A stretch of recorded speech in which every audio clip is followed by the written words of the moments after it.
ITI employability skills first year and एक वर्षीय trade जितने भी हैं उनके लिए जो सीरीज शुरू हुई थी उसी सीरीज में आज ये पार्ट 5 है। इससे पहले पार्ट 4 तक बना चुके हैं हम, जिसमें आपके टोटल 82 क्वेश्चंस हो चुके हैं। ठीक है, 82 क्वेश्चंस के आगे इस पार्ट में करेंगे। इससे पहले अगर आपने उन पार्ट्स को नहीं देखा है तो नीचे डिस्क्रिप्शन में हमने लिंक दे दी, वहां से आप जाके पार्ट 1, 2, 3, 4 चारों देख सकते हैं। एंड चैनल पे नए हैं तो सब्सक्राइब करके बेल आइकन को आगे हम आपको अच्छे से समझाएंगे भी, साथ में जो इमेजेस या और कुछ है उनको ऐड करके भी आपको अच्छे से यहाँ पे समझाने वाले हैं सारे क्वेश्चंस को।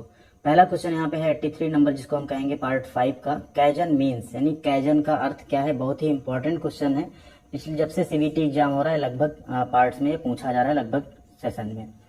तो यहाँ पे 4 ऑप्शन हैं, self discipline, preventive maintenance, sorting out या कंटिन्यूअस इंप्रूवमेंट यानी निरंतर सुधार। तो यहाँ पे कैजन एक जापानीज वर्ड है, इसका मतलब होता है कंटिन्यूअस इंप्रूवमेंट। कहीं भी आप जब इंडस्ट्री में काम करते हैं कुछ करते हैं तो वहाँ पे क्या होता है, आपको पूरे साल में अपनी परफॉर्मेंस दिखानी होती है एंड उसमें कैजन सबसे इंपॉर्टेंट होता है। उसमें ये होता है कि आपके अंडर में जो भी डिपार्टमेंट है, जो भी इक्विपमेंट आ रहा था, उसकी परफॉर्मेंस को सुधारने के लिए आप क्या छोटा इंप्रूवमेंट, क्या ऐसा कुछ निरंतर आपने सुधार किया, कोई कैजन किया या नहीं। इस कैजन के ऊपर आपको बोनस भी दिया जाता है वहाँ पे, या इस पे आपको कूपन वगैरह भी कंपनियां प्रोवाइड करती हैं। तो कैजन का मतलब क्या हो गया, कंटिन्यूअस इंप्रूवमेंट, निरंतर सुधार। अगला क्वेश्चन है choose the correct context of the given expression in group discussion. एक ग्रुप डिस्कशन है, उसमें ऐसा कुछ आता है, excuse me I would space, यानी एक ग्रुप डिस्कशन आप कर रहे हैं, उसमें कुछ आता है क्षमा करें मैं, तो आप क्या उसमें करना चाहेंगे। अगर आप क्षमा, excuse me I would interrupting, मतलब मैं बाधा डालना चाहता हूँ, कुछ भी कहने से पहले आप ये चीज उसमें ऐड करते हैं जिससे बाकी जो मेंबर हैं वो शांत हो जाएं, फिर आप अपनी बात को रख पाए। ये वहां का एक जनरल एटिकेट्स या जनरल एक मैनर होता है, जिसमें क्या आ जाएगा आपका, excuse me I would interrupting, यानी मैं बाधा डालना चाहता हूँ या डाल रहा हूँ, एंड अपनी बात फिर उसके आगे आप कंटिन्यू करेंगे। ऐसे डायरेक्ट आपको जंप नहीं कर जाना चाहिए किसी भी ग्रुप डिस्कशन में कि आप डायरेक्ट अपनी बात को कहने लगे। ठीक है, तो इंटरप्टिंग यहाँ पे आपका राइट आंसर हो जाएगा। अगला क्वेश्चन है 85, देखिए, communication that involves exchanging information without use of words is called. संचार जिसमें शब्दों के उपयोग के बिना सूचनाओं का आदान प्रदान शामिल है कहलाता है। Verbal communication, pictorial communication, written communication या नॉन वर्बल कम्युनिकेशन। ध्यान दीजिए, जिसमें शब्दों का उपयोग नहीं हो रहा है वो वर्बल नहीं हो सकता है, लिखित भी नहीं हो सकता है, यहाँ भी कुछ नहीं हो सकता, वो क्या हो जाएगा, नॉन वर्बल कम्युनिकेशन, यानी अनकहा संचार, जिसे आप अपने हाव भाव, अपने एक्सप्रेशन से कह देते हैं। ऑप्शन डी आपका यहाँ पे नॉन वर्बल कम्युनिकेशन होगा। अगला क्वेश्चन है, देखिए यहाँ पे 86, dedication to a particular work is called. काफी इंपॉर्टेंट क्वेश्चन है, किसी विशेष कार्य के प्रति समर्पण कहलाता है। कॉन्फिडेंस यानी आत्मविश्वास, कमिटमेंट यानी प्रतिबद्धता, इंटेलिजेंस यानी बुद्धिमत्ता या इंटेग्रिटी यानी सत्यनिष्ठा। तो किसी विशेष कार्य के प्रति जो समर्पण होता है, डेडिकेशन होता है, उसे हम कहते हैं कमिटमेंट यानी प्रतिबद्धता। जब आप उस काम के लिए एकदम प्रतिबद्ध हो जाते हैं कि आपको वो काम करना ही है, कमिटेड हो जाते हैं, उसे हम क्या कहते हैं, डेडिकेशन। उसी डेडिकेशन को हम क्या कह देते हैं, कमिटमेंट। जैसे आप लोगों से हम एक कमिटमेंट चाहेंगे, आप लोग कमिटमेंट करिए कि हम आपके लिए जो पूरे एम्प्लॉयबिलिटी स्किल्स के क्वेश्चन करवा रहे हैं, आज आप खुद से और हमसे भी एक आप डेडिकेशन अपने अंदर ले आइए एंड खुद को कमिटमेंट दीजिए कि आप एम्प्लॉयबिलिटी स्किल में 25 में 25 नंबर लेकर आएंगे। ठीक है, 25 में 25 नंबर नहीं, 50 में 50 नंबर, क्योंकि आपके 25 क्वेश्चन होने वाले हैं, 25 के 25 आप उसमें सही करेंगे, ये आज कमिट कर सकते हैं आप। अगला क्वेश्चन है, what should come next after selecting the solution in problem solving process. एक प्रॉब्लम सॉल्विंग प्रोसेस मतलब कोई प्रॉब्लम है, उस पे एक सॉल्यूशन का प्रोसेस चल रहा है, आप ग्रुप में बैठे हो या कुछ भी हो रहा है, एंड आपने क्या किया, मिलके प्रॉब्लम का जो सॉल्यूशन था उसको फाइनलाइज कर लिया, सेलेक्ट कर लिया कि ये सॉल्यूशन है। इसके बाद आप क्या करेंगे, तो जो सॉल्यूशन होगा उस प्रॉब्लम का आप उसे क्या करेंगे, लुक फॉर अल्टरनेट, उसका अल्टरनेट देखेंगे, रूट कॉज एनालिसिस करेंगे, आइडेंटिफाई करेंगे प्रॉब्लम, इंप्लीमेंट करेंगे सॉल्यूशन। देखिए, अल्टरनेट आपको देखना नहीं क्योंकि आपने सेलेक्ट कर लिया सॉल्यूशन। रूट कॉज एनालिसिस आप सॉल्यूशन के पहले करते हैं। आइडेंटिफाई प्रॉब्लम आपने की, तब रूट कॉज एनालिसिस किया, तब आपको प्रॉब्लम का सॉल्यूशन मिला है, तो आप क्या करेंगे, इंप्लीमेंट करेंगे सॉल्यूशन को। Option D, implement the solution, यानी समाधान को क्या करेंगे, आप लागू करेंगे। नेक्स्ट है क्वेश्चन देखिए, expansion of SMS is, SMS जो आप भेजते हैं मोबाइल से उसका विस्तार क्या है? Simple message service, short mail service, simple memo service या शॉर्ट मैसेज सर्विस। तो इसे हम कहते हैं शॉर्ट मैसेज या शॉर्ट मैसेजिंग सर्विस, इसी का फुल फॉर्म है, एसएमएस का यही फुल फॉर्म होता है। अगला क्वेश्चन देखिए, for smart goal stands for, जो गोल होते हैं उनको सेलेक्ट करने में एक स्मार्ट करके जो है वर्ड यूज किया जाता है, इसमें SMART सबकी अपनी अपनी मीनिंग्स है, तो उसी में आपको एस का अर्थ बताना है। सोशल यानी सामाजिक, साइंटिफिक यानी वैज्ञानिक, स्पेसिफिक यानी विशिष्ट, स्ट्रेंथ यानी शक्ति। तो कोई भी गोल जो आप करेंगे उसमें जो एस है उसका मीनिंग होता है स्पेसिफिक, वो गोल कुछ स्पेसिफिक गोल होना चाहिए कि क्यों आपने उसे लिया है, ठीक है। यहाँ पे पूरे स्मार्ट का अगर हम देखना चाहें फुल फॉर्म तो आप देख सकते हैं, S for specific, M for वो गोल जो टारगेट है, जो लक्ष्य, वो मिजरेबल होना चाहिए, मीन्स आपको होना चाहिए, जैसे आपने 1 महीने का टारगेट लिया है तो 10 दिन में आप कहाँ पहुंचे हो आप मेजर करके किसी को बता सके हमने इतना अचीव कर लिया अभी। अटेनेबल या अचीवेबल होना चाहिए, मतलब ऐसा नहीं आपने कोई इम्पॉसिबल गोल ले लिया, ठीक है, तो वो नहीं लेना, अचीवेबल होना चाहिए, अटेनेबल होना चाहिए, आप उसे उतने टाइम में अटेन कर सकें। ऐसा नहीं कि आपने एक गोल ले लिया हम यहाँ से जो है 1 महीने में हम इतना काम कंप्लीट कर लेंगे, आप बिल्कुल कुछ पता ही नहीं आपको आप कितना कर पाएंगे, तो वो अचीवेबल होना चाहिए उतने टाइम फ्रेम में। रिलेवेंट मतलब वो रिलेवेंट होना चाहिए, आपके काम का होना चाहिए, ऐसा कोई उल्टा पुल्टा गोल आपको नहीं डिसाइड कर लेना कि आप ये कर डालेंगे आज से। एंड टाइम बेस्ड, यानी टाइम बेस्ड होना चाहिए, जो हम शुरू से बोलते जा रहे हैं, आप जो भी गोल लेंगे, जो भी टारगेट लेंगे वो टाइम बेस्ड होना चाहिए, जिसमें आप टाइम बता सकें कि आप इतने टाइम में कंप्लीट कर पाएंगे। जैसे एग्जांपल के लिए मान लीजिए आपको अभी एम्प्लॉयबिलिटी स्किल स्टडी करनी है, आप किसी को बोलोगे हम तो 2 घंटे में पूरी एम्प्लॉयबिलिटी स्किल जो है खत्म कर देंगे फर्स्ट ईयर की, तो ये क्या है? ये ना तो स्पेसिफिक हुआ क्योंकि 2 घंटे में आप कंप्लीट नहीं कर पाएंगे। मिजरेबल आप कैसे बताएंगे? चलो मिजरेबल आप 2 घंटे बोल भी सकते हैं, बट ये अटेनेबल है, ये शायद अटेनेबल नहीं है, ठीक है। तो इस तरह का गोल नहीं लेना चाहिए, गोल डिसाइड करने में ये सारे फैक्टर काम करते हैं, फिर आप अपना कोई टारगेट डिसाइड करते हैं। जैसे आप अभी कैरियर में भी अगर कोई डिसाइड करना चाहते हैं कुछ, तो आप पहले प्लान करिए कि आपको क्या बनना है। सपोज करिए आप ITI करने के बाद आप टेक्नीशियन बनना चाहते हैं, तो पहला तो गोल हो गया टेक्नीशियन बनने का। देन अब उस गोल को जो आपने डिसाइड किया है, ठीक है, उसके बारे में सब आपको पता होगा, उसकी आप कैसे तैयारी करेंगे, क्या करेंगे, वो आपको पता होना चाहिए। अटेनेबल, आपको अपना लेवल सब पता होना चाहिए, आप उसको अटेन कर पाएंगे, अचीव कर पाएंगे नहीं, उसके लिए आपको क्या करना होगा, प्रॉपर प्लानिंग तैयारी सब करनी होगी। रिलेवेंट तो चलो रिलेवेंट है ही, क्योंकि आप ITI कर रहे हैं तो आपको टेक्नीशियन बनना है। And time based, 1 year 6 month कुछ आपका इसमें टाइम भी आपको रखना होगा। अगला है देखिए, गेस्चर बाइटिंग नेल्स सोज, यानी एक हाव भाव जिसमें आप नाखून काटते या कुतरते दिखाई देते हैं, तो वो क्या होता है? बोर्डम यानी उदासी, इनसिक्योरिटी यानी असुरक्षा, कॉन्फिडेंस यानी आत्मविश्वास दिखाता है, या डिफेंसिवनेस यानी बचाव दिखाता है। तो नेल बाइट जो होता है ये आपका दिखाता है इनसिक्योरिटी, यानी असुरक्षा की भावना या असुरक्षा का हाव भाव ये आपका शो करता है।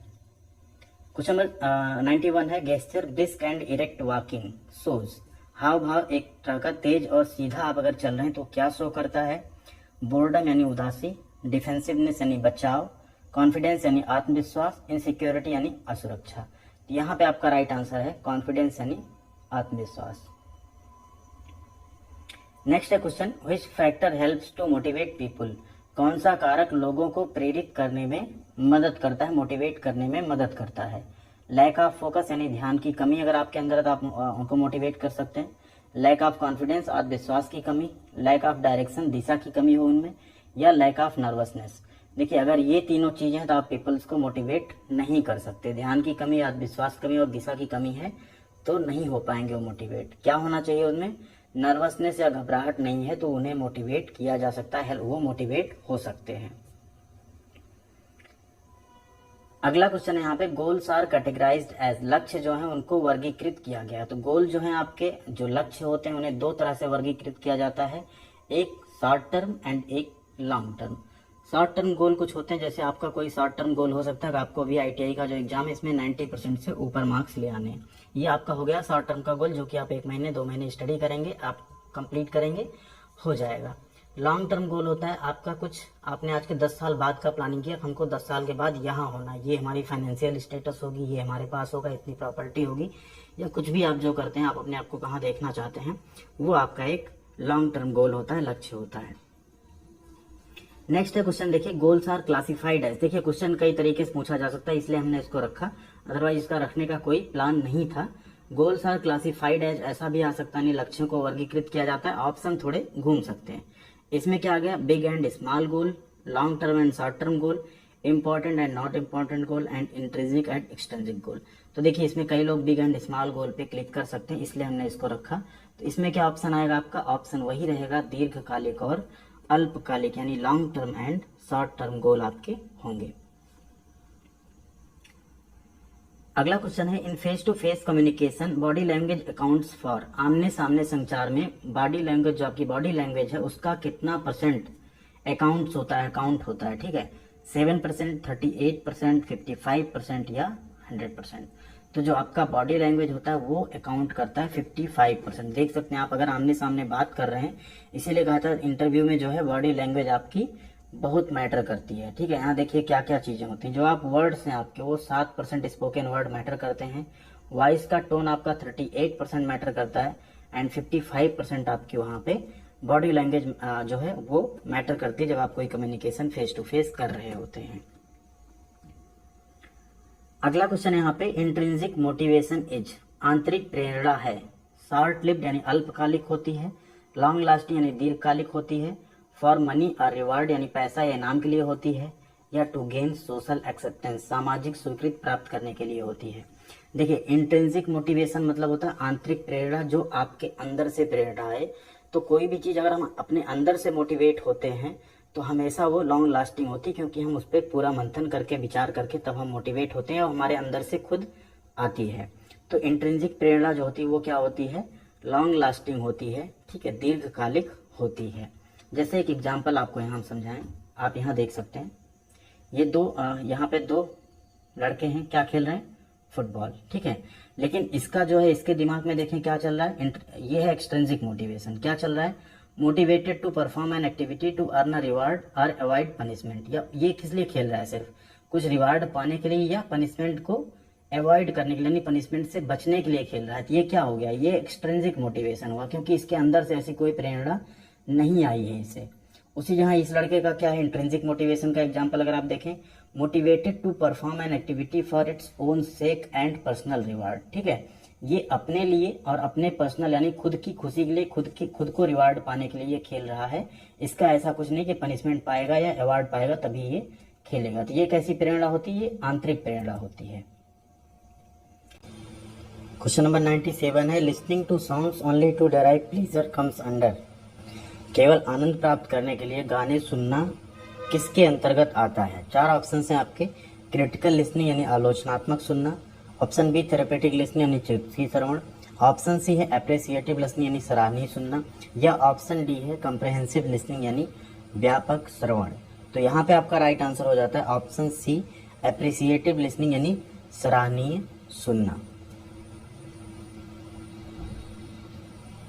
क्वेश्चन नंबर 98 है, मोटिवेशन इज कैटेगराइज इनटू। प्रेरणा जो है कितनी श्रेणियों में बांटा गया है, intrinsic and extrinsic, good and bad, inner and outer, या हाई एंड लो।